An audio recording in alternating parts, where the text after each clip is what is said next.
আসছিল আমার বাসায়। আচ্ছা আচ্ছা তো আমার বোনকে জোর জবরদস্তি করে একটা মানে সাইকো টাইপের পাগল মিকলি ব্যারাম ছেলে, আচ্ছা আর আচ্ছা ছেলের মাথাও সমস্যা। মানে তোমার হাজবেন্ডের? না, তো মানে আমার বোন আমার বাসায় বেড়াতে গেছে, তখন এরকম একটা পাগল টাইপের ছেলের সাথে জোর করে বিয়ে দিয়ে দিছে তোমার আমার বড় বোনকে? বোনকে। ও আচ্ছা। আমার বড় বোনকে বলতেছে যে তুই যদি এখন বিয়ে না করস তাহলে তোর বোনকে ছাড়াই দিবি। আচ্ছা এক আর আমার, মিনিট, এক জি, মিনিট। তোমাদের সংসারটা কি আসলে আর্থিকভাবে খুব দুর্বল ছিল? না সংসার খুব ভালোই চলতো। আমার শাশুড়ি চাইতো যে তার মতো যেমন আমার শাশুড়ি ২ নাম্বার কাজ করে আমাকে দিয়েও করাইতে চাইতো। ও আচ্ছা কিন্তু এই কথাটা আমি কখনোই আমার হাজবেন্ডকে বলিনি। আচ্ছা আচ্ছা। কারণ আমি চাইনি মা ছেলের মাঝে কোনো ঝামেলা হুম হোক। হুম। আর এমনি তো আমার হাজবেন্ড দেখতাম প্রতিবাদ করে কম বেশ, আচ্ছা এর কারণে আমি বলিনি আচ্ছা কখনো। তারপরে? তারপর আমার বোনের সামনে আমাকে মারধর করতেছে, এটা তো কোনো বোন সহ্য কেউ করবে না। করবে না। পরে আমার মামা শ্বশুর ও কি করলো, নাম বলার দরকার নেই, এমনি গল্প বলে বলে যাও। আচ্ছা, সেও খুব বলতেছে রক্তের বন্যা বসায় দিমু যদি বিয়ে না হয় হ্যান ত্যান। আচ্ছা মানে হুমকির মুখে তোমার বোনের বিয়ে হয়? হ্যাঁ বিয়ে হয়, কিন্তু আমার বোন সংসার করে নিয়ে আসছি আমরা। আচ্ছা পরে থেকে আমার আরো অত্যাচার শুরু করলো। পরে আমার হাজবেন্ড আমাকে এই এরকম ভেড়ামারা, কুষ্টিয়া ভেড়ামারা?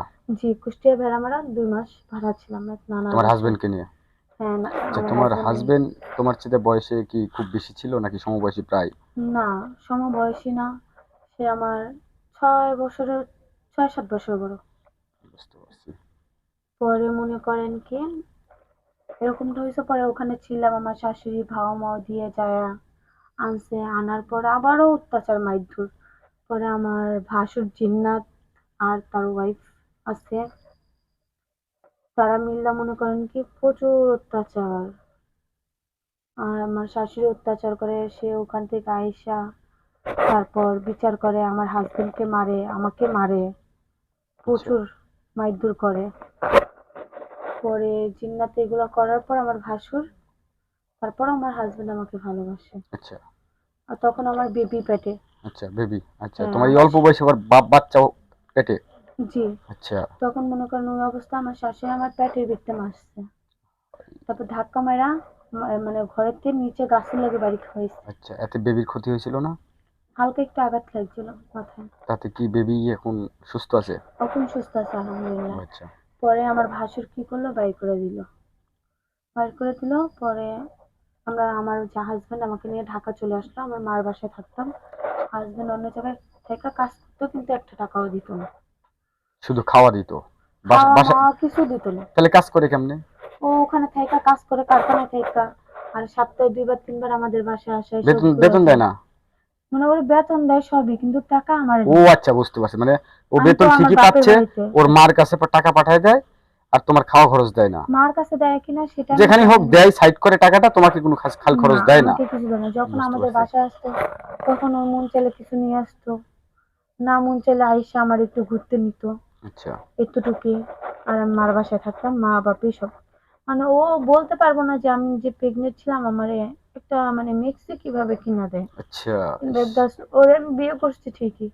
ও মনে করেন ওর সাথে এতদিন সংসার, ও মনে হয় একবার আমার গস কাপড়ের একটা গস কাপড় নিয়ে দিছে, একটা ফ্রক বানাইছে, আর একটা হলুদ কালার একটা 3 পিস দিছে। ওর জীবনে ওর সংসার আমি এই দুটো জিনিসই পাইছি। সংসার ছিল কতদিনের? 2 বছর। 2 বছরে 2টা কাপড়?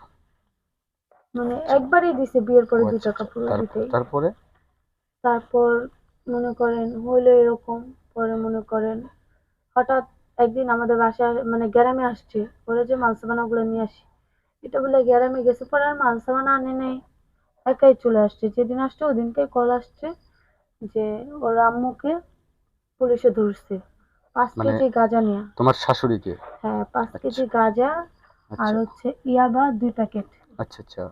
কটন বড়ে নিয়ে ধরছে। ওর তো বিশ্বাস হয় না, মাথা মতাই পাগল হয়ে গেছে।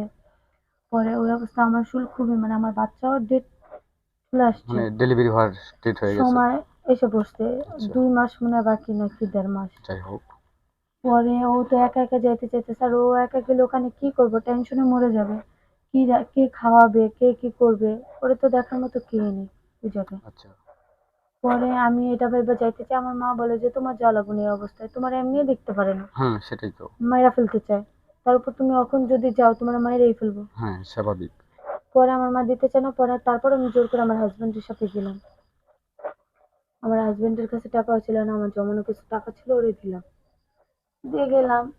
যাওয়ার পরে শুনি সত হইলো তো শাশুড়ি আর মা তো একই কথা। সেটাই তো, হ্যাঁ। পরে গেলাম, যা ঘরে টাকা টুকা বেচতে পাই না, আমার ভাসুর জিন্নাত ও আইসা ঘরেতে টাকা নিয়ে গেছে। ঘর তালা মারা, নানি শাশুড়িরে ফোন দিতাছি, মানে চুরি করে নিয়ে গেছে টাকা? টাকা বিস্তায় নিয়ে গেছে মারা সারানের ও নাম আচ্ছা, দিয়া। মানে তোমার রুমের টাকা? আমার শাশুড়ির টাকাই। ও আচ্ছা আচ্ছা। পরে মনে করেন কি, আমার জামাই তো মানে আমার ভাসুর যায় নাই ওখানে, কারণ হ্যাঁ কোনো মাথা ব্যথা নেই, টাকা পাইছে ভাঙবো, 2 টাকার জায়গায় 1 টাকা দিয়ে করবো কি, পাঁচ আচ্ছা, টাকা সব টাকা দিছি। খরচ হয়ে গেছে। হম। মানে পরে তোমার ভাসুরও 2 নাম্বার, ওর যে হুম, মার যে পুলিশ ধরছে এর থেকে কোনো মাথা ব্যথা নাই? না। আচ্ছা আর আচ্ছা। ও হচ্ছে খাই খাই পার্টি, ও খুব খারাপ। ও আচ্ছা আচ্ছা। ও নিজেই 2টা বিয়ে করছে। ও আচ্ছা। প্রথম বিয়ে করছে মেহেনা নামের একটা মেয়েকে, মেয়েটা খুবই ভালো ছিল। ওই ঘরে একটা ছেলে হয়েছে, ওই ছেলের শুদ্ধ ওই বউরে অত্যাচার করে খেদাই দিচ্ছে আচ্ছা, আমার ওটা শাশুড়ি আমরা আর। পরে বলি, কিন্তু তোমার কাহিনীতে আমরা আসি। জি। আচ্ছা, এরপরে তোমার বেবি? এরপরে বেবি পরে হয়েছে, পরে আমরা টাকা পয়সা পাইলাম না।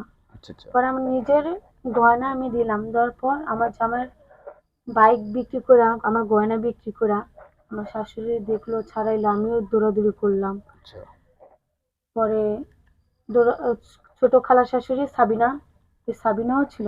আচ্ছা। আচ্ছা পরে দৌড়াদৌড়ি করলাম এই কয়জন, করার পর কিছুদিন পর ছাড়াইলো, ছাড়ানোর পর বাড়িতে আনলাম। ও মা আবার রেষারেষি শুরু তোমার হয়েছে। আর দেখতে পারে না? দেখতে তো পারি মানে না তুমি যে মোটে। গহনা দিয়াও হেল্প করলা, তোমার যতটুক ছিল ততটুক দিয়ে হেল্প করার পরেও তোমাকে আর দেখতে পারে না? না, পরে আমার খালা শাশুড়ি ও এর মাঝে কাহিনী হয়েছে কি, আমার শাশুড়ির জেলে। আমি একদিন ফ্রিজে দুধ ছিল, অল্প একটু দুধ, আমি খাইতেছি না, আমার জামাই জোর করে বলছে যে জাল দিয়া তাসলিমা তুমি খাও এটা। আচ্ছা আচ্ছা। এটা বলার পর মনে করেন কি, আমি জাল দেয়া একটু রাখছিলাম খাওয়ার জন্য, নানি শ্বশুরে দিছি, আর হাফ গ্লাসেরও কম হইব রাখছি। তো এটা নিয়ে আমার নানি শাশুড়ি আমার সাথে সেই ঝগড়া, আমার গায়ে হাত তুলতেছে, আমাকে বলতেছে যে আমার পেটের বাচ্চা এমন হইব অমন হইব, এগুলো বলছে। বলার পর আমি কিছুই করি নাই, নানি শাশুড়িও মাঝে দিয়ে অনেক অত্যাচার করছে। আচ্ছা পরে মনে করেন কি গেল এগুলা, পরে শাশুড়ি আসলো, আসার পর আরেক খালা শাশুড়ি আসলো, রান্না বাড়া করলাম, বুড়ি রান্নাম, মাংস রান্নাম, খাইলো। খাওয়ার পর আমরা বলতেছি আমরা চলে যাই ঢাকা, আমার শরীর অনেক খারাপ। পরে চলে আসলাম, এদিক দিয়ে ছেলেরা 2 দিন বাদে বাদে নিয়ে তাবিজ করে, এটা করে ওইটা করে, 3-3 বার হসপিটালে ভর্তি ছিলাম। তুমি? হ্যাঁ, একবার আচ্ছা আচ্ছা। মারছে শাশুড়ি, 2 বার মারার পর ঢাকা এসে হসপিটালে ভর্তি হয়েছি। আর একবার বাচ্চা হওয়ার পর চলে আসছি, মা তাবিজ করে ছেলেরে ভুলায় রাখছে, অন্য মেয়ের সাথে কথা বলে দিছে, ঋতু নামের একটা মেয়ের সাথে। আচ্ছা আচ্ছা। তো ওই মেয়ের সাথে সম্পর্ক করে, আমায় দেখতে পারে না, মেয়ের সাথে সারা রাত কথা বলে, এই করে। পরে এগুলো আমি কিছু বলি না। পরে মার বাড়িতেই ছিলাম, বাচ্চা হইলো, বাচ্চারে মাঝিদা খুব ভালোবাসতো। আচ্ছা তাবিজের মেয়াদ শেষ, বাচ্চার প্রতি আমার প্রতি ভালোবাসা আচ্ছা। চলে আচ্ছা আসছে। আচ্ছা। আচ্ছা আসার পর তখন তার সহ্য হইতেছে না তার, সে আবারও তাবিজ করলো। আচ্ছা। করার পর ছেলেরে বললো যে আমার বাড়িতে বউ নিয়ে আস। আচ্ছা গেছি, আমার দিয়ে বলতেছে এখন তো তোমার বাচ্চা হয়েছে, এখন তো তোমার কোনো সমস্যা নেই ব্যবসা করার, তখন আল্লাহ তুমি লোকের সাথে রাত কাটো। আমার ছেলে জানবো না, ইকরামুল জানবো না, মাজেদা বলতেছে আমার মানে শাশুড়ি। তোমার ডেলিভারির পরে তোমার শাশুড়ি তোমাকে ওই দেহ ব্যবসাতে নামানোর জন্য পায়তারা করতেছে, বেশি করতেছে, প্রলোভন এর দিচ্ছে? আগে তো হ্যাঁ হ্যাঁ। মানে যেটুকু করতে হুম। তার 3 গুণ বেশি আচ্ছা করতেছে। আচ্ছা। আচ্ছা, তোমার বেবিটা কি সিজারে হলো না নরমালে? নর্মালি হয়েছে। আলহামদুলিল্লাহ। পরে আচ্ছা মনে করেন কি এরকম, পরে কিছু বলি না, মনেরটা মনে রাখি।